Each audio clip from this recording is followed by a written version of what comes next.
As the 1989 season dawned, the Dolphins were a team with as many questions as answers.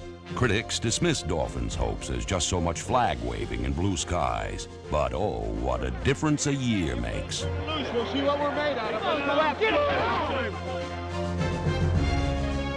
Marino drops the throw, straight back. He's going deep across the near side. It is caught for a touchdown. Great grab by Mark Duper. For the '89 Dolphins were made of something greater than the sum of their parts. Logan will grab it at the 4, straight out to the 5, the 10, the 15, to the 20, 25 to the 30. Reach one, he's in the open. Here's 50. He's at the 40, 35, 30, down to the 20, the 10, down to the 5, and a touchdown. But Logan really goes. I mean, he smokes him. Great grabs and dynamic dashes were de rigueur, but only a subplot in the Dolphins' tale. The real story in South Florida is one of a team's coming of age, with a bevy of bruising young defenders and hardcore hitters. Young players like Louis Oliver,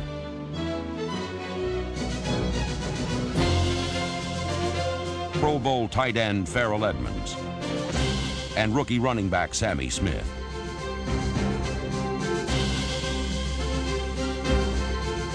The '89 Dolphins lacked neither courage nor pride, guts nor grace, as their season was nothing less than a prelude to glory.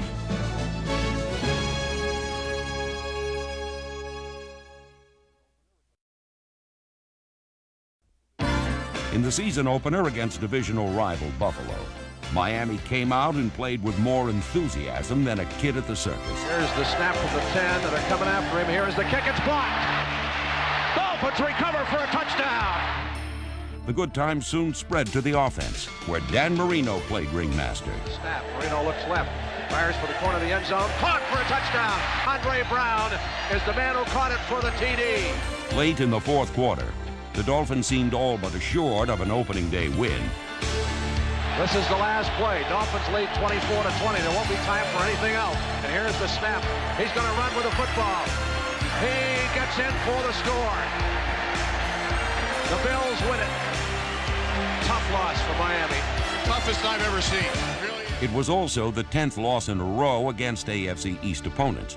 But if Miami's maestro on offense seemed to be searching for answers, he found them in short order.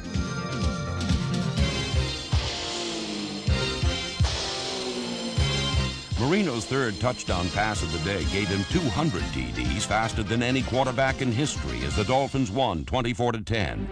But it was the emergence of number 91, Jeff Cross, as a first-class pass rusher, which may have been the day's best news. Cross collected 3 of the Dolphins' 7 sacks against New England, and he didn't stop there.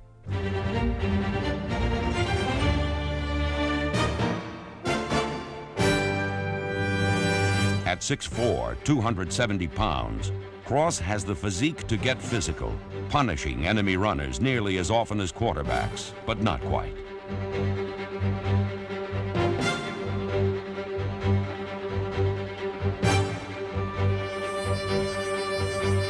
Cross led the team in quarterback sacks with 10, and is the driving beat powering the Miami Pound Machine. The Miami Pound Machine. To NFL quarterbacks, it's an all-too-vivid description of the Dolphins' young and improving defense. With bright prospects like Cross and T.J. Turner, teamed with old pros like Hugh Green, Barry Krause, and number 70, Brian Soche, Miami rediscovered how to get to the quarterback.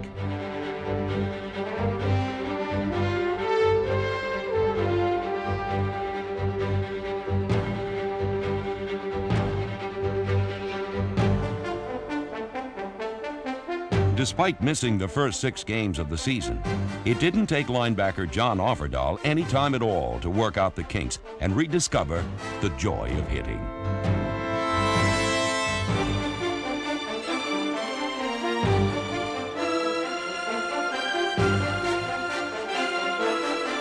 Offerdahl finished 3rd on the team in tackles and was named to his 4th consecutive Pro Bowl and 3rd as a starter.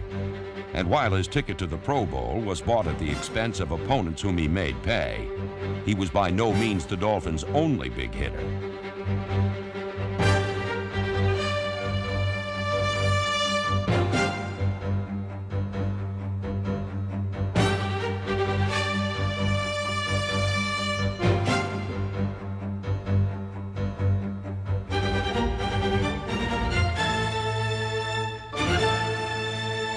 Trademarks of this young and intimidating defense are hard hits and even harder work, which is only fitting because this team reflects the image of its founder, Joe Robbie.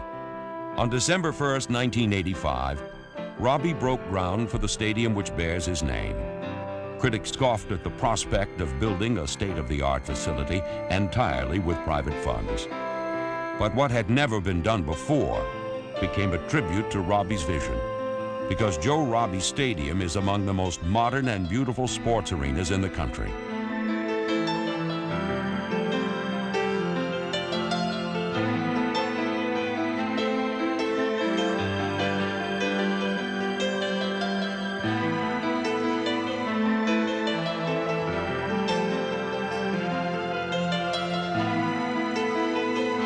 Those who knew Joe Robbie knew he never feared being first. In 1966, he brought pro football to Miami, and by 1972, his club was the first and only to accomplish the unthinkable, a perfect season culminating in the first of back-to-back Super Bowl victories. I've always said that if you enjoy everything you do, every minute that you're up, you're not working. And in that sense, I'm not working because I enjoy everything about being in professional football. I think we're some of the luckiest people on earth. Joe Robbie died on January 7th of this year. For his accomplishments, he will be remembered. For his spirit, he will be missed.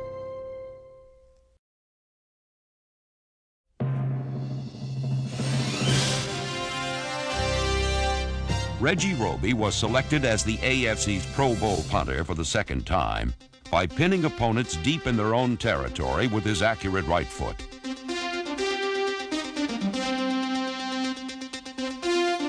These are the hands of a Pro Bowl performer, and they belong to Farrell Edmonds, the first Dolphin tight end to be so honored. In his 2 seasons, Edmonds has established himself as a premier tight end with his smart play and soft hands.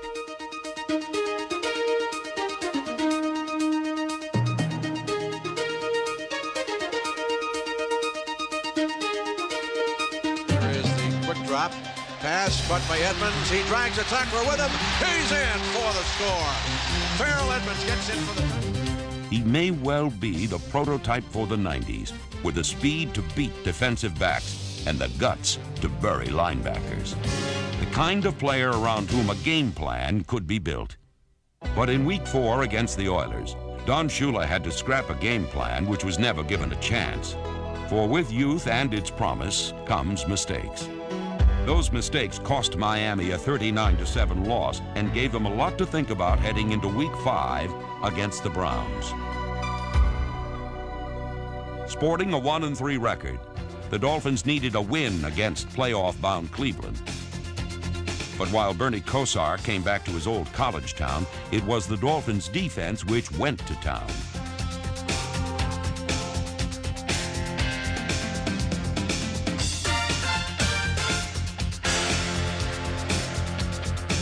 Miami's defense manhandled the Browns, holding them to a paltry 10 points while intercepting Kosar twice.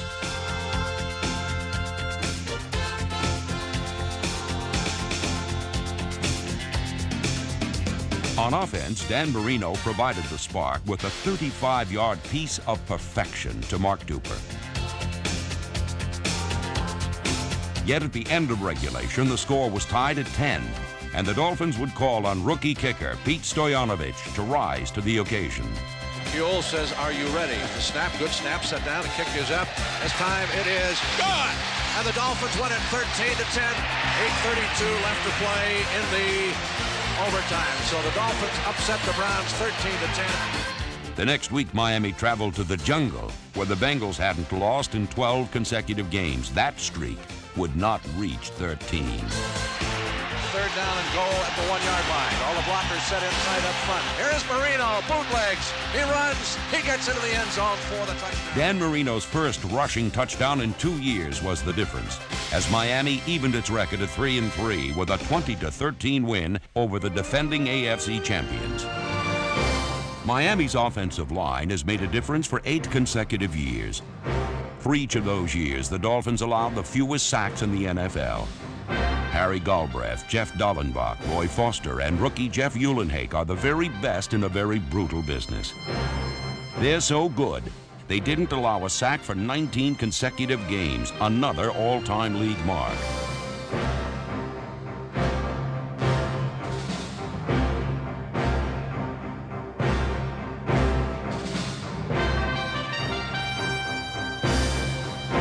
It is from behind this immovable object of strength and sweat that the NFL's most irresistible object is launched.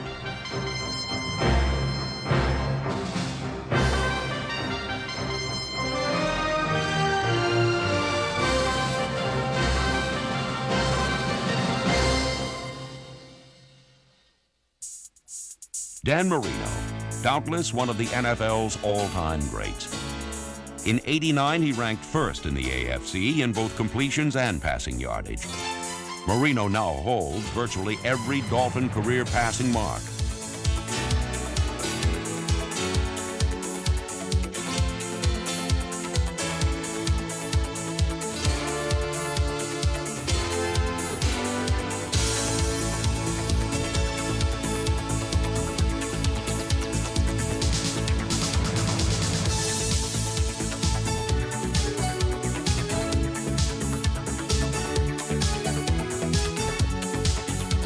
Marino's numerous league marks stand as testimony to his greatness. Back he goes to throw in the pocket, deep across the middle. Clayton, 40, 35, 30, 20, 15, 10, 5, touchdown.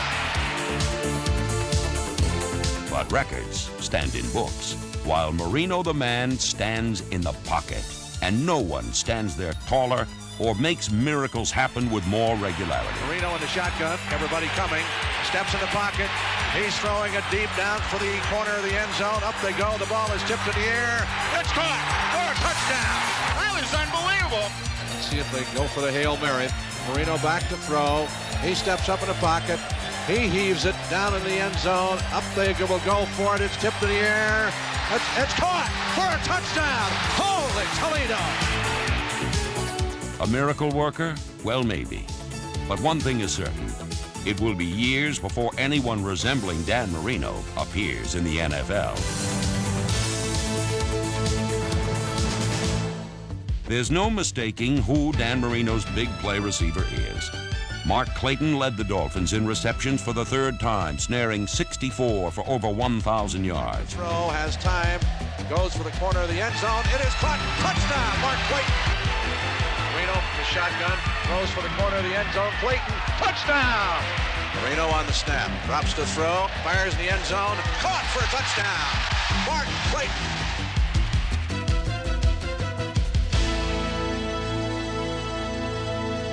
Clayton regularly turned first downs into touchdowns, finishing the season with 9, good for second in the AFC.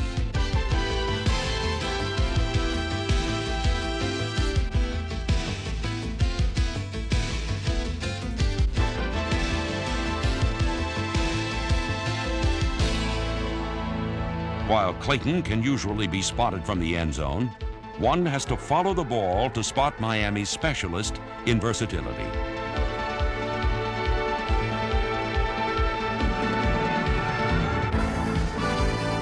'89 was perhaps Jim Jensen's greatest year. In addition to captaining the special teams, this man in motion caught 61 passes, 6 for touchdowns. But Jensen is dangerous from any position on the field. Clears the snap, play fake, swings it out to Jensen. This is going to be a flea flicker wide open the end zone. Is Edmonds.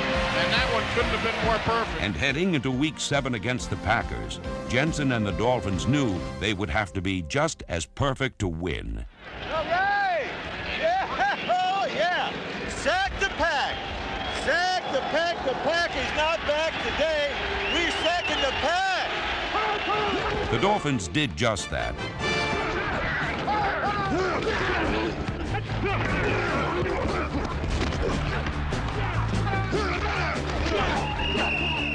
While Dan Marino rolled up over 300 yards passing, including 2 scores.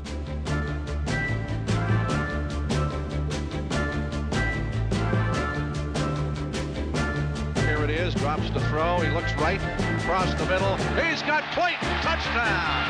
Clayton took it right away for Mark Murphy, the strong safety. Good job, man. Way to go, Mark. Good catch, man. But late in the 4th quarter, the score was tied as the Dolphins set their sights on a win. Come on, put it through. Just like practice now. If he makes it, the Dolphins win. Awaiting the snap. Here it is, set down. Kick is up. It's good. Stoyanovich gives the Dolphins a 23-20 lead with 6 seconds to go.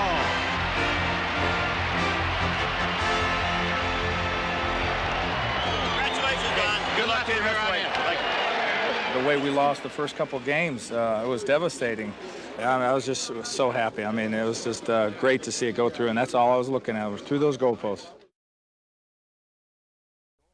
In Week 9, the Dolphins stood at 4-4 and went trolling for a win against rival Indianapolis. It was no contest.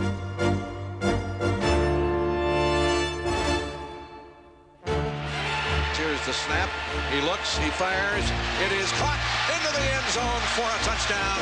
Goes Andre Brown. Wide receiver Andre Brown tied a Dolphin record for touchdown receptions by a rookie, a record he would break 2 weeks later. But in the interim, the Dolphins found themselves on the wrong end of a rout in Week 10 against the Jets. Coach Shula had cause for concern, but then he also has Dan Marino and the league's most explosive offense. The snap, back he goes, across the middle, swings, 40, 50, he's gonna go! 30, over the 25, 20, 15, 10, 5, and there are no flags as Scott Sweeney scores. Marino back to throw, under pressure, going deep, he's got a man down there, Clayton's got it!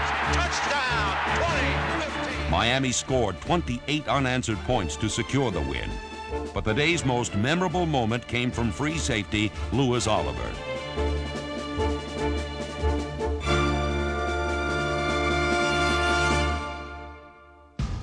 Opponents were wise to flinch at the sight of number 25, Louis Oliver, and strong safety Jarvis Williams, for they play with a soaring spirit that sends bodies flying.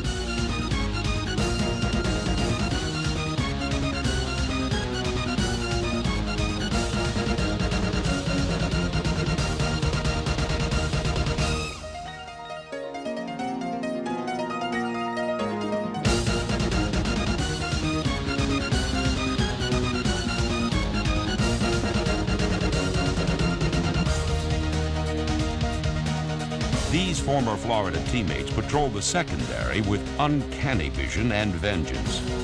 Oliver led the team in interceptions this season with 4, while Williams tied for second on the team, having led the Dolphins the year before.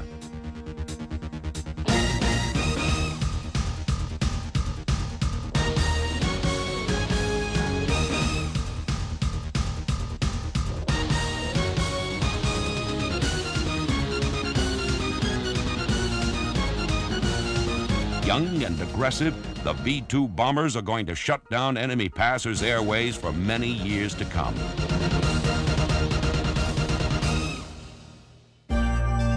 After defeating Dallas in Week 11, the Dolphins had won 6 of their last 7 games, and with a 7-4 record were tied for first in the AFC East.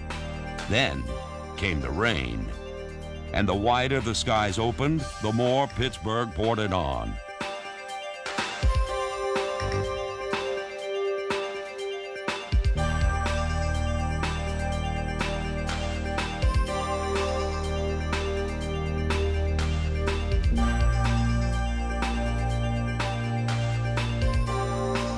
The Dolphins dropped 4 of their last 5 decisions in '89, but one decision was decidedly brighter, and that was drafting a native son in the first round.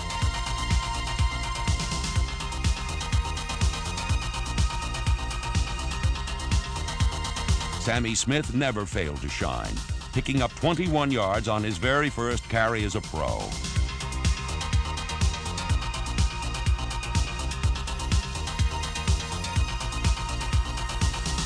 With the speed to go outside and the heart to go over the top, few things will stop this young and rising star. Youth and talent. Miami's got it, and the rest of the NFL had better take notice. With the winningest active coach leading the team with the best record in all of professional sports since the 1970 league merger, the Dolphins are a team on the move. Brady's on the run, grabs it 30, 35, 40, 45, 50, 45 to the 40, 30, now to the 25, the 20, he's gonna go, 5, touchdown Dolphins.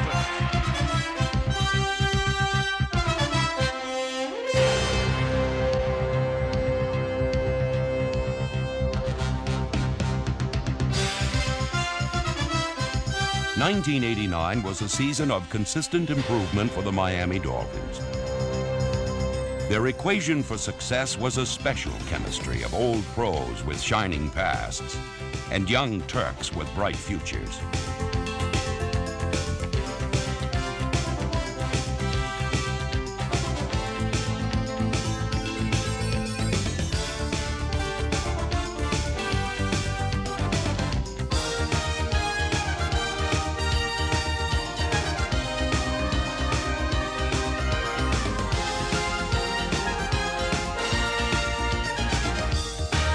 But '89 was only a preview of things to come.